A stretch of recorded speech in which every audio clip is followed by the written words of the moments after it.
في نهاية كأس الأمم شفنا في مدرجات جماهير الكونغو واحد واقف لابس بدلة لونها أزرق، كرافتة لونها غريبة، قميص أصفر، واقف ما بيتحركش لمده 90 دقيقه الماتش كله. وفي البدايه خد سخريه او تريقه كتيره قوي من الناس، وبعدين شفنا في الاحداث بالذات بعد ما خسروا قدام الجزائر واللعيبه اتريق عليه، عرفنا ان هو بيحاول يمثل قصه بطل اسمه باتريك لومومبا. ابتدينا نسمع حاجات كتيره قوي اتقال عليه اعظم راجل اسود مشي على ارض افريقيه، الامريكان والبلجيكيين تحالفوا عشان يختلوه. بس مين هو باتريك لومومبا؟ فهو ده اللي انا جاي احكيه لك النهارده. اهلا بيكم، انا فوزي نينيو.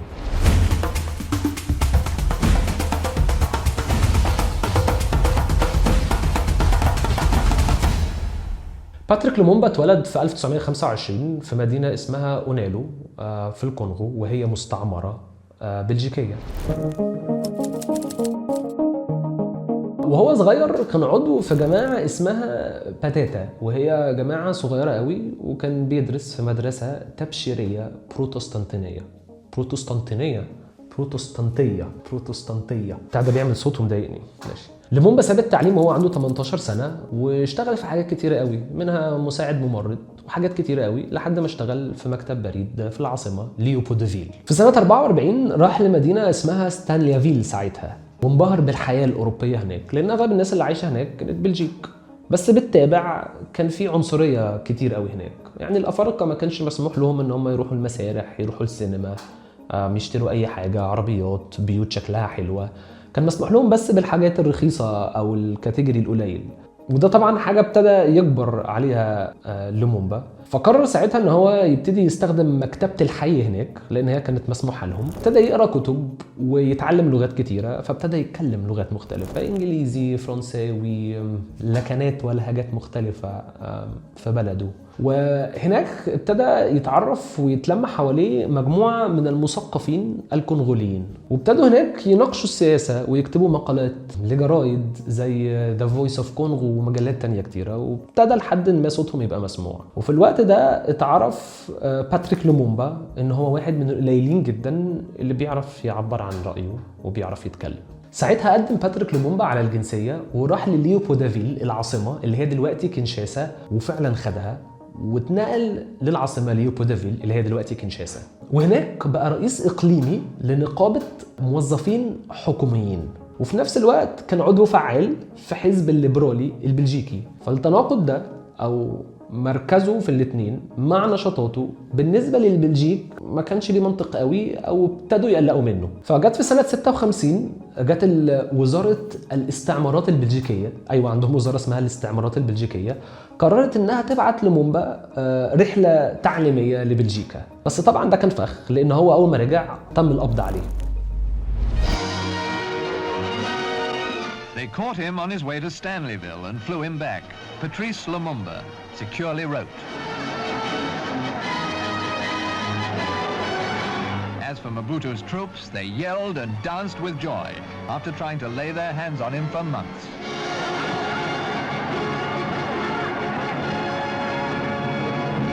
قبضوا عليه بتهمة الاختلاس في المكتب البريد اللي هو كان بيشتغل فيه قبل كده. بعد تخفيف الحكم قضى سنة في السجن، ولما خرج من السجن أسس حزب اسمه الMNC أو حركة الكونغو الوطنية. في الوقت ده وهو في السجن ولما أسس الحزب، شعبية باتريك لومومبا ابتدت تكبر وابتدى يبقى مسموع، والناس ابتدت تعرف مين باتريك لومومبا.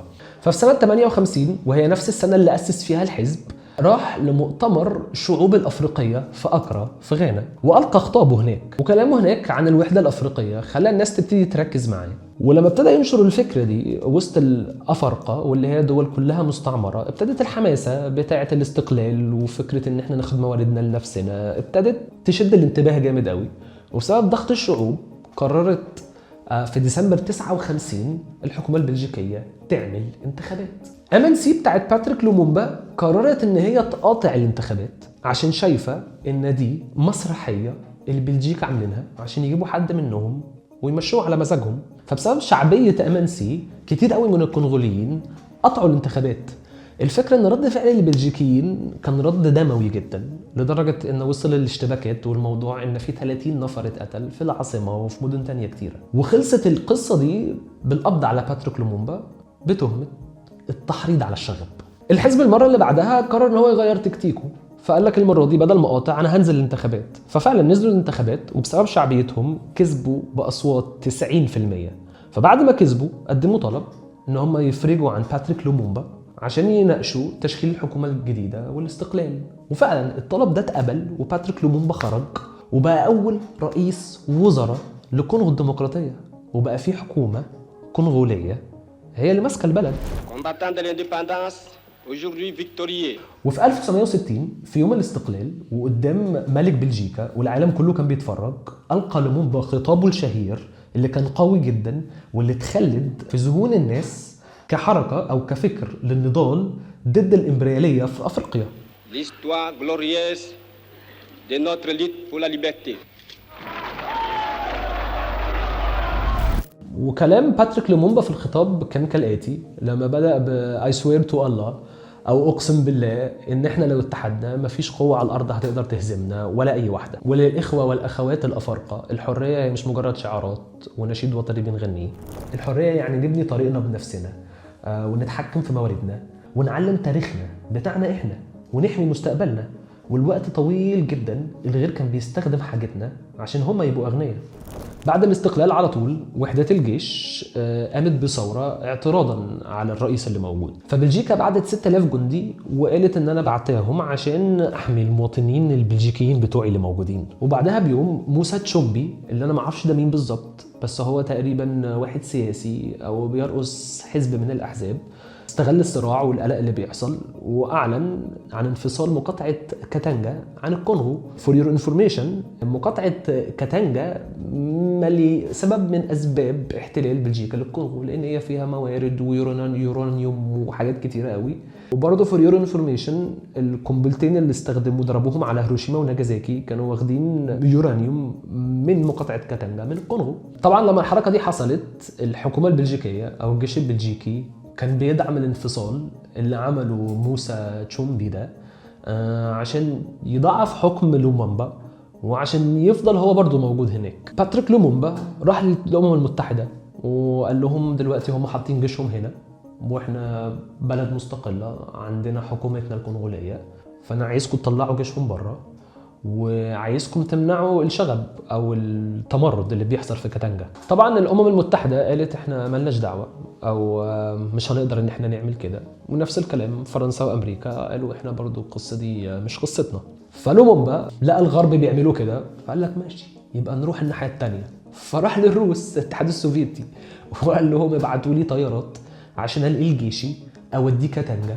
عمل مؤتمر او عمل زي اجتماع وجاب رؤساء افارقه وطلب منهم ان هم يساعدوه بفكره الوحده الافريقيه. لومومبا كل هدفه في القصه دي ان هو يحرر الكونغو من اللي بيحصل فيها، وان هو مش عايز افكار غربيه او شرقيه تبقى عنده، هو عايز الايديولوجيه الافريقيه والثقافه بتاعتهم تفضل موجوده وهي اللي يبتدي يبني بيها الاجيال الجايه ويبني بيها الحكومه بتاعته.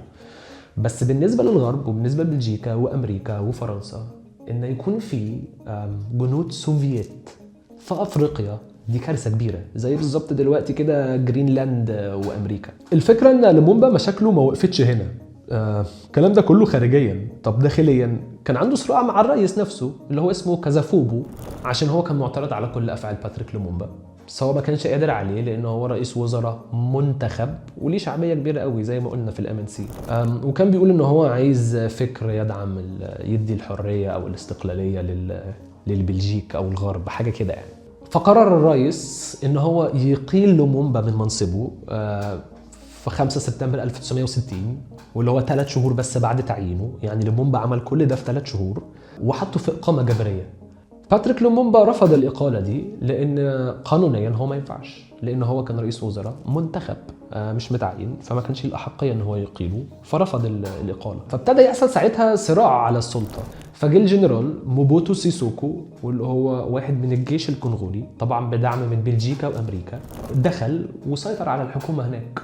ساعتها الأمم المتحدة المرة دي بقى تدخلت، أعلنت رسميا إن دي حكومة جديدة وبقى في حكومه جديده برئاسه موبوتو ده. طبعا كله كان مع اتفاق مع كازافوبو اللي هو الرئيس اللي كان معترض على باتريك لومومبا، واتضح في الاخر ان هم كلهم تبع بلجيكا وامريكا، وباتريك لومومبا كان بيحارب لوحده. في الوقت ده باتريك لومومبا كان بيحاول يهرب من الاقامه الجبريه بس فشل، وفي جزء في محاوله هروبه في حتى لقطة شهيرة طلعت على السوشيال ميديا كتير الفترة اللي فاتت، في جملة شهيرة قالها بعت هو عنده مراته وعياله، فهو بيحاول يهرب بعت مراته وعياله لمصر وقال لهم روحوا لباباكو عبد الناصر هو هيحميكم، لأن عبد الناصر كان عنده نفس الفكر بتاع الوحدة والقصة دي، فهو لجأ له وفعلا هم فعلا جم هنا، وعشان كده في شارع باسمه زي ما شفنا كلنا الفترة اللي فاتت عندنا في اسكندرية.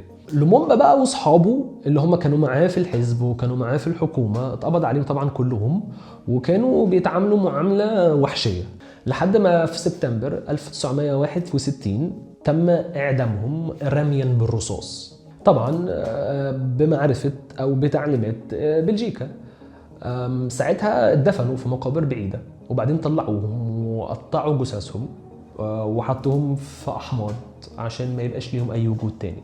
واللي عمل كده طبعا حكومة كاتانجا، وقعدت فترة طويلة بتنكر إن ده حصل، وبلجيكا أنكرت إن ده حصل، وأمريكا أنكرت إن ده حصل، إن هم يعني اللي عملوا كده. إنما بعد سنين طويلة الحقيقة بانت وكلنا عرفنا، وفي 2002 بلجيكا قدمت اعتذار رسمي للكونغوليين على اغتيالهم للومومبا. Belgium is returning the remains of the icon of Congo's anti-colonial movement to his family.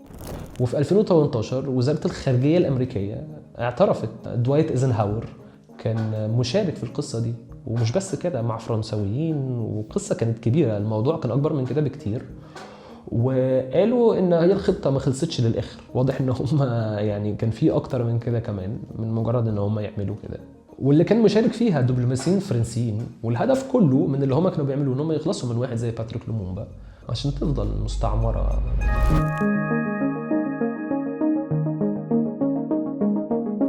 وبكده تكون خلصت قصة باتريك لومومبا. يمكن هي قصة مش كروية، انما انا شايف ان هي ليها علاقة بالكورة.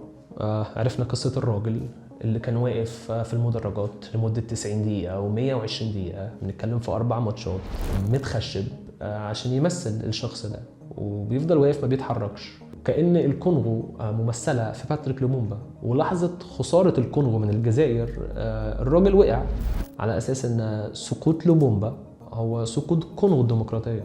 كل اللي أنا بحاول أقوله إن الكرة مش مجرد لعبة أو مش مجرد للترفيه، هي السبب الرئيسي بتاعها الترفيه، إنما الكرة هي أكتر من كده بكتير. لو أنت مش شايف ده يبقى أنت عندك مشكلة. لما تبتدي تدور في الثقافة الكروية أو تخش المدرجات وتشوف الجماهير والشعوب الكورة حول العالم، هتبتدي تفهم إن الكورة ليها أبعاد أكتر بكتير من مجرد إن هم 11 قدام 11 في الملعب. فاستناني في حلقات تانية، لأن هيكون في قصص تانية وفلوجات كتيرة قوي جاية في مدن مختلفة، والكورة دايما هتفضل للجماهير. الله، الوطن، أبو تريكة، سلام.